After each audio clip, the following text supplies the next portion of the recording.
चीन सीमा पर एकदम मिरर डिप्लॉयमेंट चल रहा है। मिरर मतलब होता है आमने सामने, जितनी उधर फौज उतनी इधर फौज, जिस तरह शीशा में हम देखते हैं जितना उधर दिखता है उतना इधर दिखता है। तो भारत और चीन की सीमा पर मिरर डिप्लॉयमेंट चल रहा है। देखिए, चीन की पूरी मंशा है कि अगले 2 से 3 साल में वो ताइवान को कब्जा करना चाहता है। इसके लिए वो पीओके की बलि दे देगा, क्योंकि चाइना के ही दम पर पाकिस्तान को उठता है, वो इस बार उसको बलि देगा। और हम देखते हैं कि जो अभी ड्रोन अटैक हुए हैं उसको काउंटर करने के लिए भारत ने कौन कौन से थिएटर कमांड या एयर डिफेंस कमांड बनाए, ये क्या चीज यहाँ चल रहा है। देखिए, चाइना कई हद तक वो चाहता है, चाइना कि वो अपने पूर्वी साइड में ताइवान पर कब्जा कर ले, लेकिन इधर भारत को वो कंट्रोल करने के लिए, काउंटर करने के लिए लगातार सेना बढ़ा रहा है। लेकिन चाइना के साथ एक समस्या क्या है कि उसकी फौज उतनी हाई एल्टीट्यूड पे एक्यूमिडाइज नहीं कर पा रही है, और भारत की सेना इस हद तक इसमें सक्षम है। तो चाइना इसके लिए कई तरह की रणनीति चल रहा है। चाइना का चाल ये है कि वो ताइवान को कब्जा करना चाहता है इस साइड में, लेकिन उससे ये दूरी इतनी खतरनाक है और इतना पर्वत एरिया है, क्योंकि चाइना को पता है कि अगर वो इस एरिया में काउंटर करेगा तो ऐसा नहीं है कि ताइवान अकेला रह जाएगा। ताइवान को बचाने के लिए नाटो सेना, अमेरिका, यूरोप जरूर आएंगे यहाँ पर। तो उसके लिए जरूरी है चाइना को कि वो दूर से आएंगे तो भारत यहाँ न्यूट्रल पड़ा रहे, इसलिए भारत को इधर चौतरफा घेरता है। चाइना जो है ये जिबूती में उसकी जीडीपी से ज्यादा कर्जा देके उसे डेप ट्रैप में फंसा लिया है, और वहां अपनी आर्मी का बेस बना लिया। भारत का अभी किसी भी दूसरे देश में ऑपरेशनल एयर बेस नहीं बन पाया है अभी तक। तो जिबूती में तो कई देशों का है, अमेरिका, जापान, फ्रांस, कई देश का है। अब यहाँ तंजानिया उसका नया शिकार बन गया है। तंजानिया में वो बहुत बड़ा मिलिट्री बेस बनाना चाह रहा है यहाँ पर। इस तंजानिया को काउंटर करने के लिए हमारे पास यहाँ एजम्पशन आइलैंड था, बट वहां की सेशल्स गवर्नमेंट ने एजम्पशन आइलैंड को मना कर दिया। लेकिन एजम्पशन आइलैंड पर मिलना बहुत मुश्किल है, हम लोग को वहां पर नेवल बेस नहीं मिल पाएगा। तो एजम्पशन आइलैंड के बगल में यहाँ पर सेशल्स है, मॉरिशस एक देश है, तो मॉरिशस का भारत के साथ बहुत अच्छा संबंध है। मॉरिशस अपना द्वीप हमें दे सकता है नेवी के लिए। रीजन क्या है, देखिए, मॉरिशस ने अपना एक रियूनियन द्वीप ऑलरेडी फ्रांस को दे रखा है। तो यहाँ फ्रांस है और यहाँ पर डिगो गार्सिया है। इस डिगो गार्सिया पर अमेरिका, यूएस है और ब्रिटेन है यहाँ पर। तो अगर यहाँ हमारी नेवी आ जाती है यहाँ पर मॉरिशस द्वीप पर, तो मॉरिशस के पास आ जाती है, तो हमारा फ्रांस से भी समझौता है, अमेरिका से भी समझौता है, तो हम यहाँ पर अकेले इस एरिया को काउंटर कर सकते हैं। लेकिन चाइना तंजानिया में बहुत हैवी इन्वेस्टमेंट कर रहा है, वहां पर उसने पूरी तरह से सीपोर्ट वगैरह डेवलपमेंट करने का इरादा कर रहा है। ये केवल और केवल चाइना की चाल है कि जब इधर चलेगा तो वो भारत अपनी पूरी नेवी को इधर ना भेज सके, क्योंकि यहाँ पे अगर चाइना रहेगा तो हम लोग इधर नहीं भेज सकते हैं अपनी नेवी को। इस एरिया में चाइना अफ्रीका के साइड में तो डिस्टर्बेंस कर ही दिया, साथ में हम लोग यहाँ से पूरी नेवी को इधर नहीं भेज सकते, क्योंकि यहाँ पाकिस्तान भी है, वो चाइना के इशारे पर ही यहाँ डिस्टर्बेंस चालू करेगा जब चाइना इधर ताइवान पर अटैक करेगा। तो अभी चाइना क्या है, श्रीलंका को पूरी तरह अपनी जाल में फंसा दिया। श्रीलंका के कोलंबो एयरपोर्ट को बनाने के लिए चाइना ने इतना पैसा दिया कि ये लोग कर्जा नहीं चुका पा रहे हैं, और अब ये श्रीलंका एयरपोर्ट, ये यहाँ का कोलंबो पोर्ट चाइना जो है 99 साल के लिए लीज पे ले लिया है। अब बताइए, ये महिंद्रा राजपक्षे ये इनको फीता कटवा रहे थे, इस ससुरा उसका खतना काट दिया है आप। अब क्या करोगे भैया, चाइना पे भरोसा करोगे तो यही होगा। अभी चाइना ना क्या कर रहा है, श्रीलंका में एक शहर बनाने जा रहा है, उसके नीचे जो मिनी चाइना होगा, वहां चाइना का संविधान लागू होगा, चाइना के लोग वहां रहेंगे, वहां दूसरा कोई नहीं आ सकता है, चाइना की कंपनी रहेगी, वहां चाइना की मुद्रा चलेगी, चाइना का सिम कार्ड चलेगा, पासपोर्ट चलेगा, वीजा चलेगा, स्कूल चलेगा, सब। वो एक मिनी चाइना है यहाँ पर। अब हमारे लिए सरदर्द है कि हमारे नीचे यहाँ बैठ जाएगा चाइना यहाँ पर, और चाइना, श्रीलंका खुद चाइना से परेशान है। वहां चाइना के वर्कर ना वर्दी पहन के घूम रहा है सब फौज की तरह, और वहां के लोग को एक दो हाथ लगा दे रहा है सब। अब वहां श्रीलंका के लोगों को समझ में आ गया चाइना जो है ना वो भारत को घेरना चाहता है, वो बस हर हाल में चाहता है कि ताइवान को कब्जा कर लेना। इसलिए अगर आप ध्यान से देखेंगे तो वो जिबूती में फंसा रहा है, तंजानिया में फंसा रहा है, यहाँ फंसा रहा है, ग्वादर पोर्ट पे फंसा रहा है, मतलब आप इधर ही उलझे रहिए। साथ ही वो अपनी सेना का डिप्लॉयमेंट इधर कर रहा है तिब्बत के एरिया में, लेकिन उसकी फौज तिब्बत में हाँफने लगती है कोरोना की तरह, बहुत ऊंचा है रे ससुरा, ठंडा मार देगा हमको। चाइना की फौज यहाँ 15 दिन भी नहीं टिक पाती है, और हमारे यहाँ सियाचिन युद्ध, कारगिल युद्ध पहाड़ों पर जीत लिया गया। तो हम लोग से लड़ना चाइना को नेचुरली थोड़ा सा दिक्कत। देखिए, हमारी आर्मी स्ट्रांग है, हमारे पास मोटिवेशन है, एक से एक योद्धा है, बट नो डाउट चाइना के पास लॉजिस्टिक सप्लाई यानी उसकी ट्रेन नेटवर्क, और उसके पास हथियार एमुनेशन तगड़े हैं, यानी उसकी टेक्नोलॉजी और लॉजिस्टिक हमसे तगड़ा है। तो चाइना यहाँ पर उसकी फौज ही नहीं टिक पा रही है, इसलिए चाइना क्या कर रहा है, तिब्बत के लोगों को यहाँ से ही भर्ती कर रहा है सेना चाइना में। अब तिब्बत को खुद ही कब्जा कर रखा है, तिब्बत के लोगों को भर्ती कर रहा है। तो इसमें भारत के पास एक प्लस पॉइंट क्या है कि वो तिब्बत के लोगों को भड़का सकता है कि भाई जो तिब्बती फौज चाइना में गए हैं, तो मोदी जी आराम से दलाई लामा से कह सकते हैं कि तिब्बत हमारा कब्जा किया जमीन है, कोई भी तिब्बती फौजी न लड़े। और अभी से नहीं, ये पहले से सीक्रेट रहना चाहिए। जब लड़ाई का माहौल हो तो एक बार दलाई लामा अगर कह देंगे ना तो धार्मिक मामला हो जाता है, तुरंत मान लेते हैं लोग एक बात को, किसी भी बात को। धार्मिक चीज में ना वो सही गलत नहीं दिखता है, सीधे हमरा धर्म गुरु बोला सही है यहाँ पर। तो दलाई लामा एक बार बोल देंगे कि जो भी तिब्बती फौजी है चाइना की ओर से न लड़े, तो यहाँ पे देखिए तिब्बत के लोग स्वतंत्रता के लिए बहुत बहुत आंदोलन भी करते हैं, ये लोग बहुत जुल्म करते हैं तिब्बत के ऊपर, ये ससुरा तिब्बतियों के ऊपर, वीगर मुसलमानों के ऊपर, लेकिन इनके खिलाफ कोई बोलता नहीं क्योंकि इनके पास पैसा, टेक्नोलॉजी सब कुछ है। तो यहाँ हमारे लिए दलाई लामा काम आ सकते हैं क्योंकि इनका शरण स्थल भारत में। आप बताएंगे दलाई लामा हिमाचल प्रदेश में कहाँ इनका शरण स्थल है, कहाँ इनका मतलब आश्रम है। चाइना जब हांगकांग को पूरी तरह से दबा दिया तो ही चाइना का मन बढ़ने लगा। हांगकांग का एप्पल्स डेली अखबार को इतना टॉर्चर किया कि उस अखबार के मालिक को जेल कर दिया गया, वो न्यूज़पेपर बंद हो गया, चाइना के खिलाफ लिखता था। सोचिए चाइना अपने खिलाफ कुछ भी नहीं सुन सकता है। अब उसकी नजर पूरी तरह से ताइवान पे है। अब ताइवान के लोगों, ताइवान के मिनिस्टर वगैरह भी कह चुके हैं कि बहुत जल्द हो सकता है चाइना हमारे पर अटैक करे। हालांकि यूएस नेवी हमेशा इस एरिया में डिप्लॉय रहती है, तो ये, लेकिन देखिए चाइना अगर इस साइड में इन्वॉल्व होगा तो यूएस भी डायरेक्ट चाइना से नहीं उलझने वाला है। तो इस साइड में हम लोग को क्या फायदा होगा, ध्यान से समझिए। रियलिटी ये है कि अभी के वक्त में, एट टाइम प्रेजेंट में, चाइना हमसे पैसा, लॉजिस्टिक, टेक्नोलॉजी, हथियार, संख्या, हर चीज में ज्यादा है। हमारे पास राफेल जैसे जहाज भी खरीद के आते हैं, ड्रोन दुनिया में सबसे ज्यादा चाइना बनाता है, हमारे पास शादी ब्याह वाले भी ड्रोन नहीं है। तो अभी के वक्त में चाइना से उलझना समझदारी नहीं है। देखिए वक्त आने पर आप हाथी को भी गिरा सकते हैं, लेकिन उसका वेट कीजिए। लेकिन जब चाइना ये सोचेगा कि उसको ताइवान पर कब्जा करना है, तो उसकी ज्यादातर फौज इस साइड में इन्वॉल्व रहेगी, क्योंकि इधर नाटो सेना आ जाएगी, अमेरिका आ जाएगी, ये वगैरह आ जाएंगे। यही सबसे बेस्ट मौका रहेगा भारत को कि इस साइड से पीओके कब्जा कर ले, क्योंकि चाइना दो फ्रंट पर नहीं लड़ सकता है, कंफर्म है।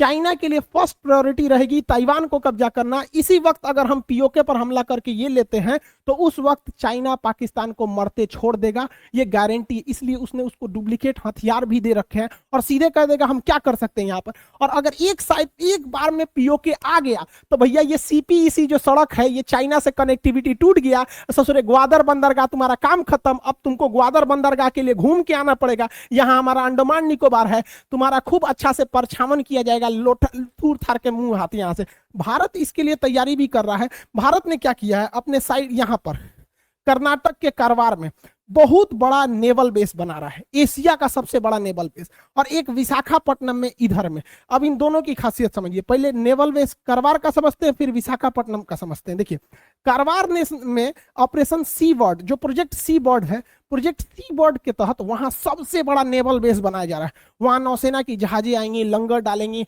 वहां एमुनेशन, हथियार, फ्यूल, रडार रिपेयरिंग, हर चीज करेंगे। इतना बड़ा नेवल बेस होगा, ये एशिया में सबसे बड़ा डोमिनेट करेगा यहाँ पर। और ये पश्चिम साइड में है तो पाकिस्तान इधर से चूचा नहीं करेगा। साथ में इधर विशाखापट्टनम में, इधर तो हो गया कारवार वाला में, इधर विशाखापट्टनम से लगभग 150 किलोमीटर दूर रामबीली में भारत जो है अपनी पनडुब्बियों को छुपा के रखने के लिए पहाड़ के अंदर खोद दिया। पनडुब्बी, अब यहाँ अंदर कौन जा रहा है किसी को नहीं दिखेगा, पनडुब्बी अंदर आएगी, घुस जाएगी, और इसके अंदर 6 पनडुब्बियों को रखने की व्यवस्था। देखिए एक यहाँ दिख रही है, 2 यहाँ, 3 यहाँ।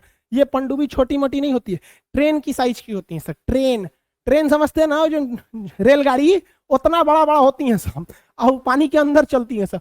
अब साइलेंट किलर बोला जाता है। तो रामबीली में हम ऐसे पनडुब्बियों को छुपा सकते हैं। चाइना भी इस पर बहुत पहले से तैयारी कर रहा है। चाइना ऐसे 6 नेवल बेस यहाँ बना लिया है, जिसका सबसे बड़ा नेवल बेस हेनान प्रायद्वीप में, या जो है उसका यूलिन नेवल बेस है। देखिए यूलिन नेवल बेस में यहाँ एक पानी वाली जहाज खड़ी है, यहाँ खड़ी है। आप यहाँ अगर ध्यान से देखेंगे तो एक पनडुब्बी जाती हुई दिखाई दे रही होगी यहाँ से। ये पनडुब्बी इसके अंदर घुस जाएगी यहाँ पे, अंदर पता नहीं चल पाता है यूलिन नेवल बेस। हालांकि ससुरा चाइना कितना छुपा है, तो जब हमारा पता चल जाता है तो हमारी सेना को नहीं पता चलेगा, नहीं हो पता रहेगा तो बता तो दिए रहे। इन सब को देखते हुए हमारे तीनों सेनाओं के जो चीफ हैं, चीफ ऑफ डिफेंस स्टाफ, इनके अंडर में थल सेना, वायुसेना, नौसेना, तीनों को ये एडवाइस दे सकते हैं। ये एक तरह का एडवाइजरी बोर्ड होती है, ये तीनों के लिए डिसीजन ले सकते हैं। यहाँ पर इन्होंने कहा है कि देखिए हमारी थल सेना, वायुसेना, नौसेना, ये 3 सेना से अब काम नहीं चलने वाला है। अब हमें और एडवांस बनना है, और कोई सेना। तो आप कहेंगे ये कौन सेना है, तो ये एक और मेरी टाइम कमांड बनाना चाहते हैं। मेरी टाइम कमांड का काम क्या होगा कि भारत के समुद्र में क्या हो रहा है क्या नहीं हो रहा है, ये सारी जानकारी जुटाने का काम, केवल जानकारी जुटाने का काम मेरी टाइम कमांड के पास होगा। नेवी से हट के इसे बनाया जाएगा। उसके पास एडवांस किस्म के रडार होंगे, हेलीकॉप्टर में रडार लगाए जाएंगे, एवॉक्स जहाजें लगाई जाएंगी, बहुत बड़े आकार के कोस्टल एरियाज में हमको OTH radar, over the horizon radar लगाया जाएगा, जिससे पूरी एरिया पे निगरानी हो। और युद्ध के वक्त में नेवी आएगी। अब आप कहेंगे ये कौन मैटर है? देख बबुआ, प्रैक्टिकली समझाते हैं।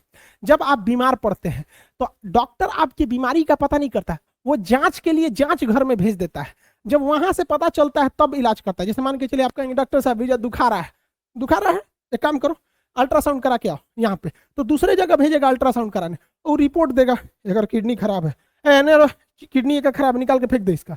तो डॉक्टर क्या करेगा? किडनी फेंक देगा इसका, निकाल के एक एक किडनी पे चले यहाँ पे। तो वही काम होगा अब।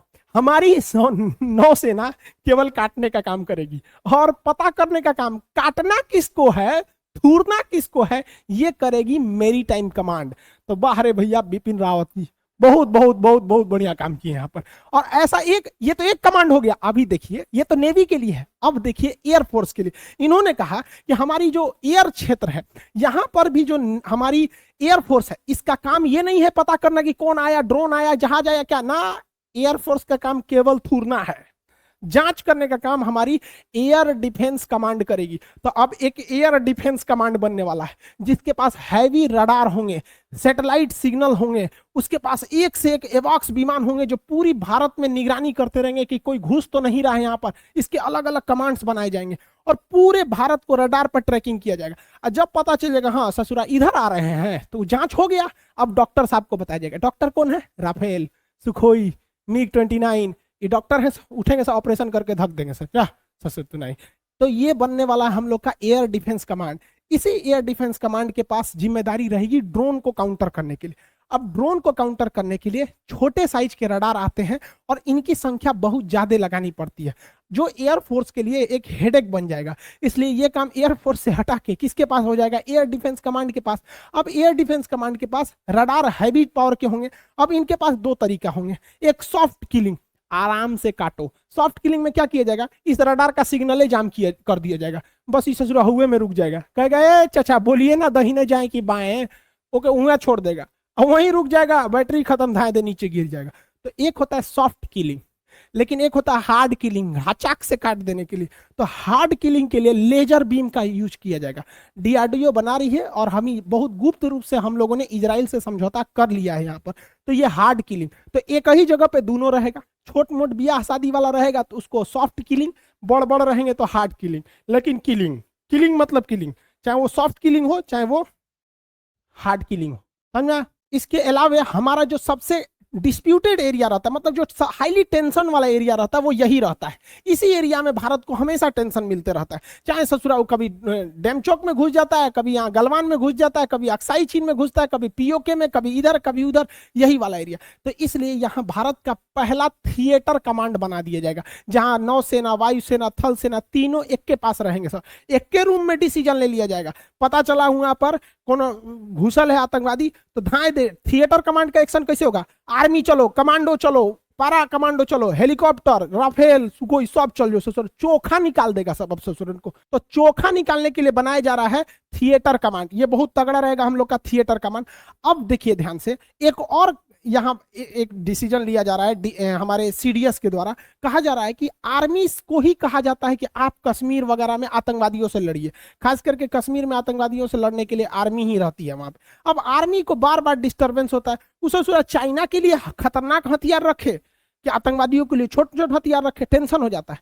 तो भारतीय सेना कह रही है कि सेना में से ही जो एकदम लंबे लंबे दुबले मतलब पतले जवान रहते हैं सब, जो खटाखट इधर उधर कूद फान सकते हैं, उनको साइड करके एक टेरर काउंटर कमांड बना दिया जाएगा, जिनका काम यही रहेगा कि आतंकवादियों को खोज खोज के आराम से मारते रहे सब यहाँ पे। तो सेना भी टेंशन फ्री रहेगी, ये लोग तो आराम से सेवा करते रहेंगे आतंकवादियों को। जम्मू एयरबेस पर जो ड्रोन से अटैक हुआ है, हालांकि उसमें एक दो जवान हल्का सा इंजर्ड हुए, बहुत बड़ा क्षति नहीं हुआ, लेकिन पाकिस्तान वालों ने बहुत बड़ा गलती किया और भारत के ऊपर ये एक एहसान कर दिया, क्योंकि हमारे हिंदुस्तान के लोगों में एक खराबी है ससुरा, जब तक ट्रेन हॉर्न ना देगी, आदमी चढ़ने के लिए तैयार नहीं होगा। जब तक स्टूडेंट का टाइम टेबल नहीं आ जाएगा, वो पढ़ने के लिए रेडी नहीं होगा। सच हम लोग बड़ा उटपटांग काम करते हैं। गर्मी के दिन में आदमी छत पे सोया रहता है, पानी टिप टिप होगा, जब तक ससुरा जोर से ना बरसे आदमी भागता नहीं, आधा बिछौना भीगा जाता है। वैसे ही हम लोग हिंदुस्तान में भी जब तक कोनो कांड ना हो जाए हम लोग तैयारे नहीं होते हैं।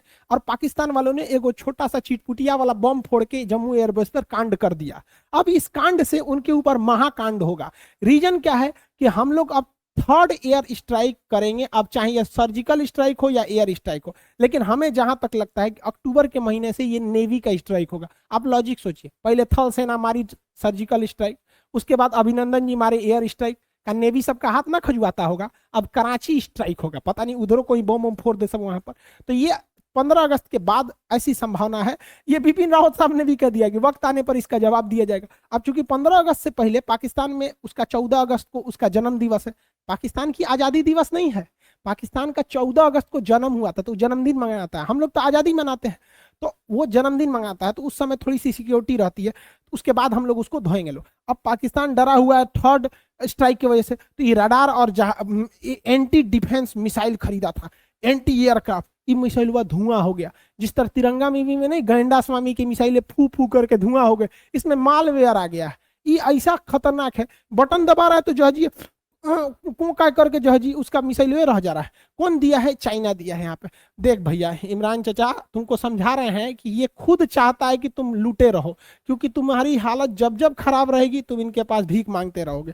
रीजन क्या है कि भैया ये चाहता है, इसके लिए पीओके मायने नहीं रखता, इसके लिए ताइवान मायने रखता है। तुम बबुआ ताइवान लो, हम इससे पीओके ले लेंगे। यहाँ पर समझ में आ रहा है कि नहीं आ रहा है? आई होप आप समझ गए होंगे कि जब चाइना इस ताइवान पर हमला करेगा तो हम लोग के लिए सबसे बेस्ट मौका रहेगा कौन से चीज को, पीओके को लाने के लिए। आगे कब third air strike surgical strike कब होता है, जब होगा तब हम लोग समझ जाएंगे। मिलेंगे नेक्स्ट क्लास में। जय हिंद।